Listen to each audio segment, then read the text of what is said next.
El Señor esté con vosotros. Lectura del Santo Evangelio según San Mateo. En aquel tiempo se acercaron a Jesús los discípulos y le preguntaron: ¿por qué les hablas en parábolas? Él les contestó: a vosotros se os ha concedido conocer los secretos del reino de los cielos, y a ellos no. Porque al que tiene se le dará, y tendrá de sobra, y al que no tiene se le quitará hasta lo que tiene. Por eso les hablo en parábolas, porque miran sin ver y escuchan sin oír ni entender.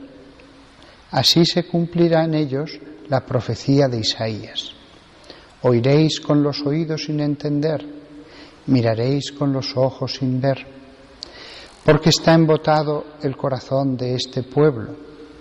Son duros de oído, han cerrado los ojos, para no ver con los ojos, ni oír con los oídos, ni entender con el corazón, ni convertirse para que yo los cure. Dichosos vuestros ojos porque ven y vuestros oídos porque oyen.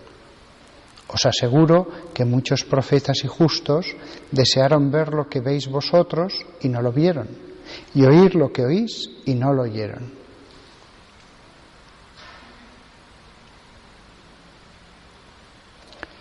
Palabra del Señor.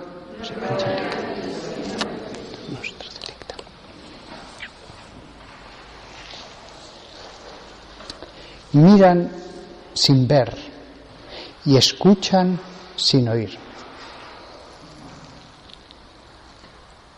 Yo recuerdo que cuando era todavía seminarista, pues leía los libros de la Biblia y realmente no impactaba para nada en mi corazón, ni tampoco aprendía demasiado.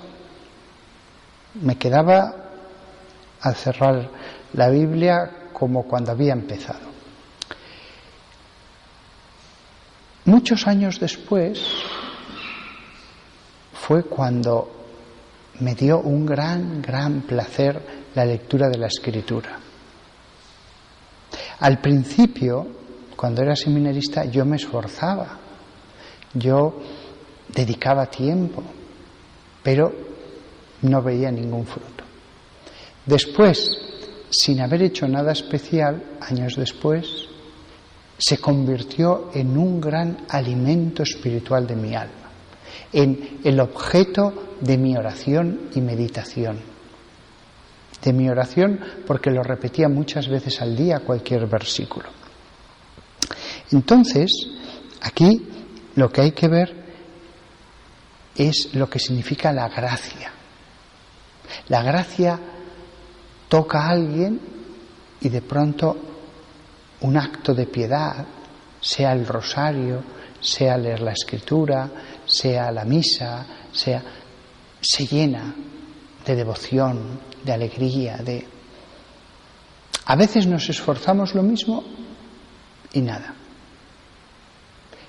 Por eso, estas palabras de Jesús, cuando habla de muchos que le escuchaban, miran sin ver y escuchan sin oír ni entender, debemos ponernos nosotros en su piel y entender que necesitamos esa gracia.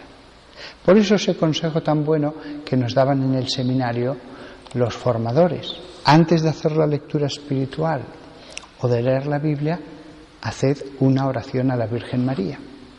Rezábamos cada uno personalmente, porque esta cosa la hacía cada uno por su cuenta, una Ave María al principio y una Ave María al final, para que ella hiciera que después eso produjera fruto. Siempre la oración previamente. Y eso lo podemos llevar también al resto de cosas del día, que uno va a trabajar en la casa, limpiando, ordenando armarios, planchando, pues uno puede hacer una pequeña oración tranquilamente, sin hacer otra cosa, solo concentrado en esa oración, pidiéndole que ese tiempo de trabajo sea provechoso para el alma. o que en ese tiempo se tenga presencia de Dios, etc. Miran sin ver y escuchan sin oír ni entender. Hay que pedir oído de discípulo.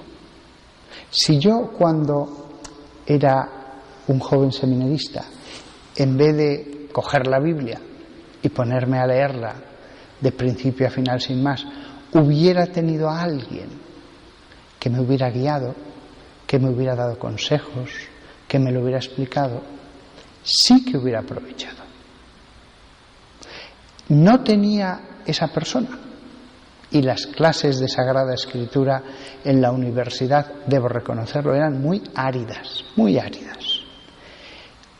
No tenía esa persona, pero todos tenemos al Espíritu Santo que, si nos faltan las personas humanas, Él puede hacer de maestro. Él puede hacer de maestro y guiarnos en la travesía a través de la palabra de Dios. Desgraciadamente, es a nosotros mismos a los que nos tenemos que aplicar las palabras del profeta Isaías que Jesús cita. Oiréis con los oídos sin entender, miraréis con los ojos sin ver, porque está embotado el corazón de este pueblo.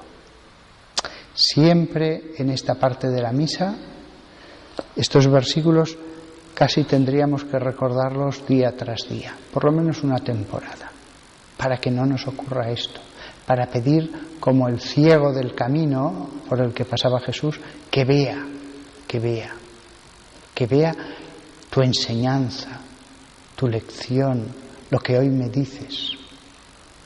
Pues esto es todo, que la palabra de Dios se transforme en alimento diario. Si eso no ocurre, pidámosle al Señor que nos dé a entender qué hay que hacer o qué estamos haciendo mal. Y si la palabra de Dios se transforma en un diario ir a escuchar a Dios, ella ya es de por sí una gracia, porque está viva. Ella transforma. La palabra de Dios no solo enseña, transforma como algo vivo desde dentro de nosotros. Fijaos si es importante que el mismo Jesús, siendo Dios, su palabra era palabra de Dios. Sin embargo, cita en este caso a Isaías y en otros casos cita otras partes de la Biblia. Hasta el mismo Jesús muestra reverencia a la palabra de su Padre. Que todos nosotros, al menos esta parte de la misa, la liturgia de la palabra, se transforme en un momento esperado y fructífero.